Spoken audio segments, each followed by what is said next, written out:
Good morning everyone. आज का जो हमारा लेक्चर है वो है वायरस रेसिस्टेंट ट्रांसजेनिक क्रॉप। तो सबसे पहले हम समझते हैं इसकी डेफिनेशन क्या होती है। ट्रांसजेनिक टेक्नोलॉजी के द्वारा हम किसी भी प्लांट के अंदर रेसिस्टेंसी डेवलप कर सकते हैं किसी स्पेसिफिक वायरस को लेकर। ठीक है, इस प्रोसेस में हम क्या करते हैं, प्लांट के अंदर कोई भी स्पेसिफिक डिज़ायरेबल जीन या फिर फॉरेजिन जीन को इंट्रोड्यूस करवाया जाता है। मतलब कोई भी फॉरेजिन जीन या फिर ट्रांसजीन, यानी कि जो बाहर से हम जीन किसी सोर्स से लेते हैं, किसी दूसरे प्लांट से हो सकती है या फिर बैक्टीरिया से हो सकती है, इसे हम फॉरेजिन जीन कहते हैं। इसे वेक्टर के अंदर इनकॉर्पोरेट करते हैं, फिर gene transfer method for example Agrobacterium tumefaciens mediated gene transfer method के द्वारा प्लांट के अंदर इंट्रोड्यूस करा देते हैं। ये जो जीन होती है ये हमारे प्लांट के अंदर वायरस के प्रति रेसिस्टेंसी डेवलप करती है। ये जो रेसिस्टेंसी होती है ये किसी पर्टिकुलर या स्पेसिफिक वायरस के अगेन हो सकती है। ठीक है, तो ये जो जीन होती है ये बहुत ज़्यादा सेलेक्टिव होती है। इस जीन के द्वारा ही हम अपने प्लांट के अंदर रेसिस्टेंसी डेवलप करते हैं। अब वायरस रेसिस्टेंट ट्रांसजेनिक प्लांट बनाने के लिए दो मेन स्ट्रेटेजी यूज़ की जाती हैं। नंबर फर्स्ट है पैथोजेनिक वायरस ड्राइव्ड रेसिस्टेंट, ठीक है, PVDR, और जो सेकंड है वो नॉन पैथोजेनिक ड्राइव रेसिस्टेंसी। ठीक है, ये दो तरीके से हम प्लांट के अंदर रेसिस्टेंसी डेवलप कर सकते हैं किसी भी वायरस के अगेन। ठीक, अब देखो, चाहे पैथोजन ड्राइव्ड वायरस रेसिस्टेंसी हो या फिर नॉन पैथोजन ड्राइव रेसिस्टेंसी हो, इन दोनों को दो पार्ट में डिवाइड किया जाएगा। ठीक है, आप इससे कंफ्यूज मत होइएगा। जैसे कि पैथोजन वायरस ड्राइव्ड रेसिस्टेंसी है, इसको दो पार्ट में डिवाइड किया गया है। एक है प्रोटीन मेडिएटेड रेसिस्टेंसी, सेकंड है न्यूक्लिक एसिड मेडिएट रेसिस्टेंसी। ठीक इसी प्रकार non pathogen virus derived resistance को भी दो पार्ट में डिवाइड किया जाएगा आगे चलकर, प्रोटीन मेडिएटेड रेसिस्टेंस और न्यूक्लिक एसिड मेडिएट रेसिस्टेंस। ठीक है, तो सबसे पहले हम देखते हैं पैथोजन यानी कि वायरस ड्राइव रेसिस्टेंसी। पैथोजन यानी कि वायरस ड्राइव रेसिस्टेंसी के अंदर हम क्या करते हैं, प्लांट वायरस लेते हैं। इस प्लांट वायरस का कोई छोटा सा DNA का पार्ट हम अपने प्लांट के अंदर इंट्रोड्यूस कर देते हैं। ठीक है, प्लांट के अंदर इंट्रोड्यूस कैसे करते हैं, with the help of tie plasmid और जीन ट्रांसफ़र मेथड के द्वारा, यानी कि कुल मिला के अगर हम कहें तो जेनेटिक इंजीनियरिंग के द्वारा हम प्लांट वायरस का कोई स्पेसिफिक जो जीन होती है उसको हम अपने प्लांट के अंदर इंट्रोड्यूस कर देते हैं। ठीक है, इसको लेकर भी दो कॉन्सेप्ट आते हैं, एक है प्रोटीन मेडिएटेड रेसिस्टेंसी, सेकंड है न्यूक्लिक एसिड मेडिएट रेसिस्टेंसी। ठीक, प्रोटीन मेडिएटेड रेसिस्टेंसी के अंदर कोट प्रोटीन मेडिएटेड रेसिस्टेंसी आता है, और जो ये सबसे ज़्यादा फेमस है, सेकंड है अदर वायरल प्रोटीन को लेकर भी हम डेवलप कर सकते हैं। और जो न्यूक्लिक एसिड वाली है उसके अंदर सैटेलाइट RNA आता है। ठीक है, अब सबसे पहले हम पढ़ते हैं coat protein mediated resistance. Coat protein mediated resistance के अंदर इसका सिंपल सा कॉन्सेप्ट है, प्लांट जो वायरस है उसमें से हम एक जीन को आइसोलेट करते हैं। ये जीन रिस्पॉन्सिबल होती है प्लांट वायरस के कोट प्रोटीन, जो प्लांट वायरस होता है उसके जो चारों ओर कोट प्रोटीन होती है उसको बनाने के लिए रिस्पॉन्सिबल होती है ये जीन। ठीक है, इस जीन को TI प्लाज्मिड के अंदर इंट्रोड्यूस किया जाता है, और इस TI प्लाज्मिड को Agrobacterium tumefaciens mediated gene transfer method के द्वारा इस जीन को हम अपने प्लांट के अंदर, जो हमारा जिसके अंदर हमें रेसिस्टेंसी डेवलप करनी है, उसके अंदर इस जीन को ट्रांसफ़र कर दिया जाता है। ठीक है, अब क्या होता है, देखो, प्लांट वायरस अटैक करने आता है हमारे प्लांट के ऊपर, जिसके अंदर जीन ऑलरेडी हमने ट्रांसफ़र कर दी है कोट प्रोटीन की। अब ये जो वायरस प्लांट के ऊपर अटैक करता है, इस वायरस को मल्टीप्लिकेशन करता है ये वायरस। ठीक है, मल्टीप्लिकेशन करने के लिए कोट प्रोटीन हट जाती है, और क्या होता है, इसके जो अंदर वाले कंपोनेंट होते हैं उसको मल्टीप्लिकेशन में यूज़ होती हैं वायरस के। ठीक है, लेकिन क्या होता है, कोट प्रोटीन पहले से ही, कोट प्रोटीन की जो जीन है वो प्लांट के अंदर हमारे पहले से प्रेजेंट है। ये जो कोट प्रोटीन की जीन है ये वायरस कोट प्रोटीन प्रोड्यूस करने लगती है। ये कोट प्रोटीन जो होती है उस हमारे जो वायरस है उसके जो अंदर के कंपोनेंट है उसको नेकेड नहीं होने देता। नेकेड होना बहुत ज़रूरी होता है प्लांट वायरस के रेप्लिकेशन के लिए। जब वो नेकेड नहीं हो पाते हैं कंपोनेंट प्लांट वायरस के, तो प्लांट वायरस का जो रिप्लिकेशन है वो स्टॉप हो जाता है और प्लांट वायरस ग्रो नहीं कर पाता हमारे प्लांट के अंदर। यही इस मैकेनिज्म में बताया गया है। In this mechanism mostly coat protein have been show to block the process of uncoating, ठीक है, of the virus particle which is necessary for viral genome replication as well as expression in, ठीक है। इसके बाद आता है other viral protein. कुछ other जो वायरल प्रोटीन होती हैं, यानी कि प्लांट वायरस की जो अदर प्रोटीन्स होती है, उसकी जीन को भी हम अपने प्लांट जिसके अंदर हमें रेसिस्टेंसी डेवलप करनी है उसके अंदर हम ट्रांसफ़र करके भी वायरस रेसिस्टेंट ट्रांसजेनिक क्रॉप बना सकते हैं। इन प्रोटीन की जीन्स में जो मोस्ट कॉमन है वो जीनोम लिंक्ड प्रोटीन है और प्रोटीएज है, आरएनए डिपेंडेंट आरएनए पॉलीमरेज है and so called cylindrical inclusion protein इसके अंदर ही आते हैं। इन सब की जीन को हम अपने प्लांट वायरस से लेते हैं और उसको जेनेटिक इंजीनियरिंग के द्वारा हम अपने जो प्लांट के अंदर हमें रेसिस्टेंसी डेवलप करनी है उसके अंदर ट्रांसफ़र कर देते हैं और हमारा ट्रांसजेनिक प्लांट बन जाता है जो किसी स्पेसिफिक वायरस के प्रति रेसिस्टेंसी शो करेगा। अब मूव करते हैं नेक्स्ट पे। अब आता है न्यूक्लिक एसिड मेडिएटेड रेसिस्टेंसी, ठीक है। इसमें आता है सैटेलाइट आरएनए। कुछ जो वायरस के स्ट्रेन होते हैं उसके अंदर सैटेलाइट आरएनए प्रेजेंट होता है, ठीक है। ये जो सैटेलाइट आरएनए होता है ये उस वायरस के लिए पैरासाइट की तरह वर्क करता है, ठीक। ये इस प्रकार के जब वायरस हमारे प्लांट के अंदर इंट्रोड्यूस होते हैं तो क्या होता है, ये जो सैटेलाइट आरएनए है ये प्लांट वायरस के रेप्लिकेशन को और उस वायरस के मूवमेंट को और इनकैप्सुलेशन को और ट्रांसमिशन को रिड्यूस कर देता है। यहाँ पर इनकैप्सुलेशन होगा, ठीक है, मतलब उसका जो कोट प्रोटीन होता है उसे हटने नहीं देता है, यहाँ पर मिस्टेक है, तो इन सब को रिड्यूस कर देता है। तो इस प्रकार के सैटेलाइट आरएनए के द्वारा भी हम ट्रांसजेनिक प्लांट बना सकते हैं जो वायरस के प्रति रेसिस्टेंसी शो करते हैं। फॉर एग्जांपल टोबैको प्लांट के अंदर इंट्रोड्यूस किया गया सैटेलाइट आरएनए। ये सैटेलाइट आरएनए किसका था, कुकुम्बर मोज़ेक वायरस का, ठीक।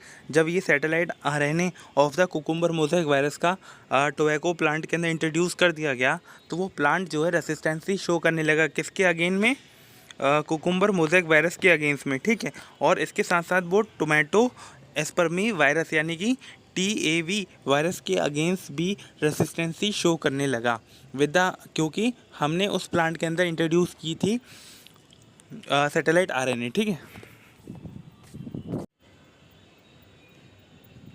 नेक्स्ट पे आते हैं। अब आ गया हमारा plant drive resistant, non pathogenic drive resistant. यहाँ पे ये दूसरा पार्ट स्टार्ट हो गया, यानी कि ये वाला नॉन पैथोजेनिक ड्राइव्ड रेसिस्टेंस वाला, ठीक है।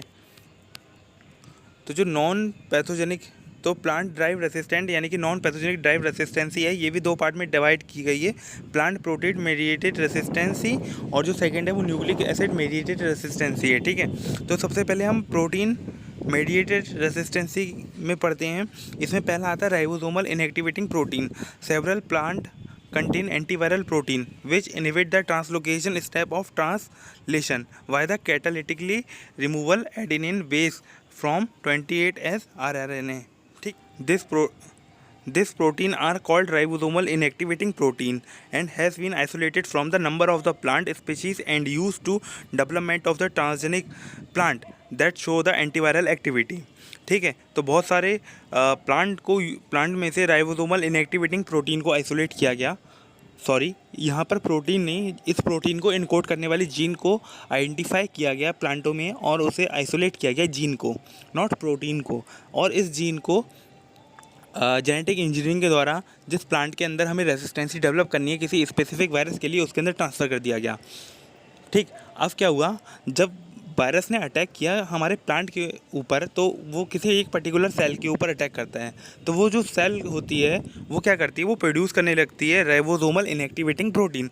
जब राइबोसोमल इनएक्टिवेटिंग प्रोटीन उसके अंदर प्रोड्यूस होने लगती है तो वो राइबोसोम को इनएक्टिवेट कर देती है with the help of catalytic removal of adenine base from 28S rRNA, ठीक। जब राइबोसोम इनएक्टिवेट हो गया तो वो प्लांट वायरस जो होता है वो ग्रो नहीं कर पाता है और वो एक सेल के अंदर ही रह जाता है और वो अल्टीमेटली उस सेल की भी डेथ हो जाती है और वो जो वायरस होता है वो आगे ग्रो नहीं कर पाता है। अब मूव करते हैं नेक्स्ट पर। अब आता है प्रोटीज इनहिबिटर।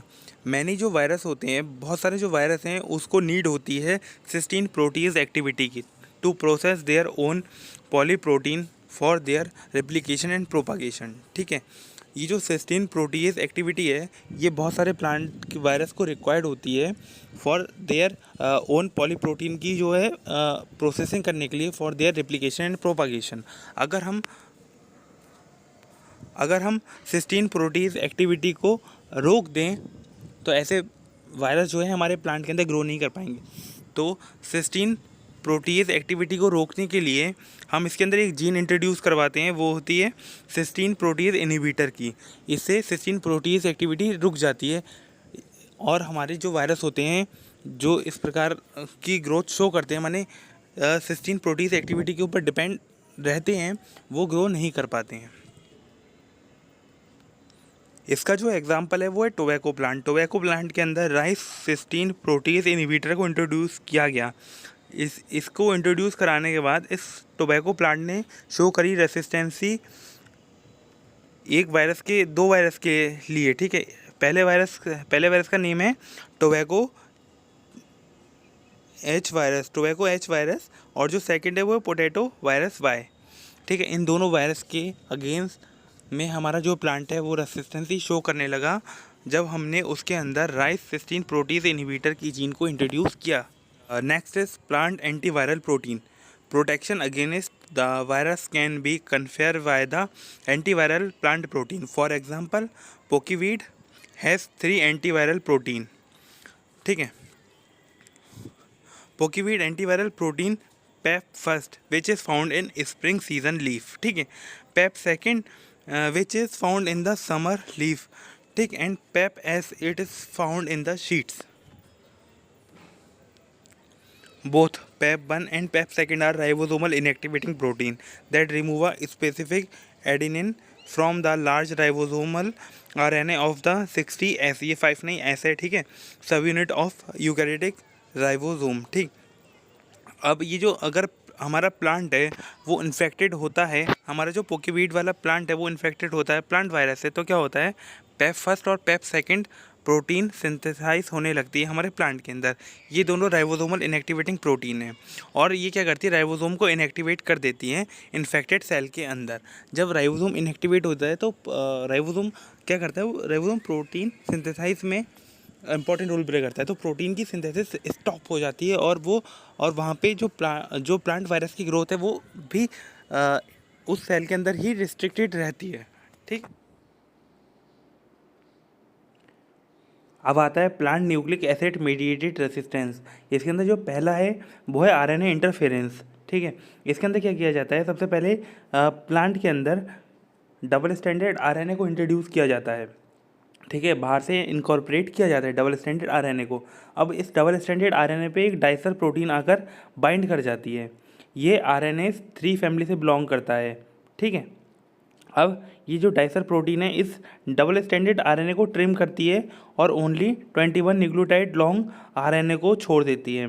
ये 21 न्यूक्लियोटाइड लॉन्ग जो आरएनए होता है इस पर डाइसर प्रोटीन बाइंड रहती है। इसके बाद इस पर एक न्यू प्रोटीन भी आकर बाइंड होती है RISC प्रोटीन।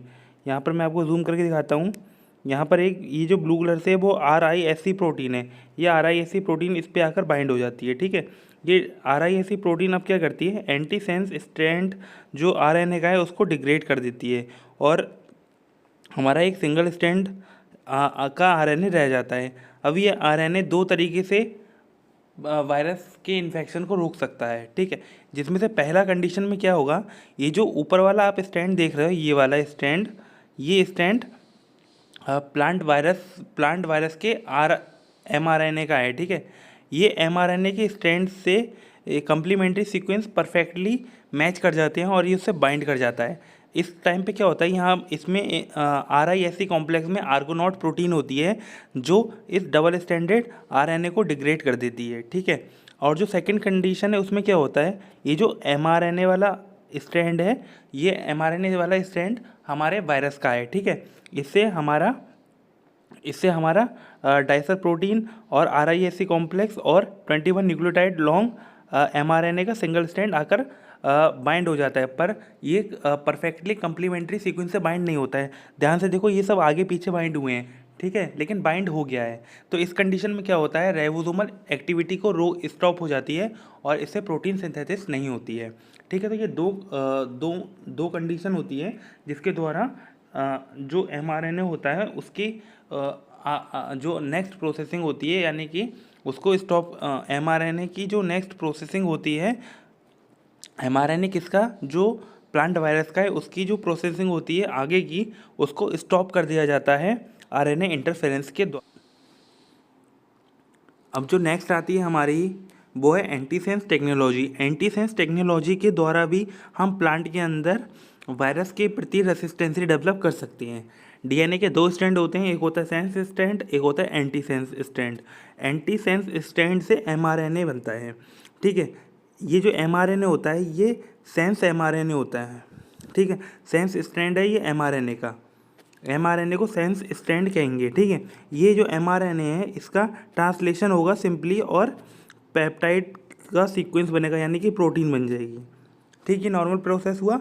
लेकिन अगर हम इस mRNA के कम्प्लीमेंट्री सीक्वेंस को प्लांट के अंदर इंट्रोड्यूस कर दें, ठीक, तो क्या होगा, एक डबल स्टैंडर्ड RNA का कॉम्प्लेक्स बन जाएगा, जिसमें से एक mRNA होगा और एक इसी का एंटी सेंस स्ट्रैंड होगा। क्योंकि जो mRNA वो सेंस है और हमने इसी के अगेंस्ट में एक एंटी सेंस स्ट्रैंड को इंट्रोड्यूस कर दिया, तो mRNA और एंटी सेंस स्ट्रैंड ने आपस में डुप्लेक्स फॉर्म कर दिया। अभी जो डुप्लेक्स होगा ये दो तरीके से हो सकता है, या तो ये परफेक्ट, मतलब इसके सीक्वेंस कम्प्लीमेंट्री सीक्वेंस एकदम परफेक्टली मैच कर जाएंगे, तो यहाँ पर क्या होगा, ये डिग्रेड हो जाएगा, किसके द्वारा, RNase-H के द्वारा, ठीक है। लेकिन अगर ये कम्प्लीमेंट्री सीक्वेंस एकदम परफेक्टली मैच नहीं किए तो सेकंड कंडीशन आ जाती है, तो इस पर क्या होगा, ट्रांसलेशन जो ब्लॉक हो जाएगा और राइबोसोम प्रोटीन सिंथेसिस नहीं कर पाएगा यहाँ पर, ठीक है।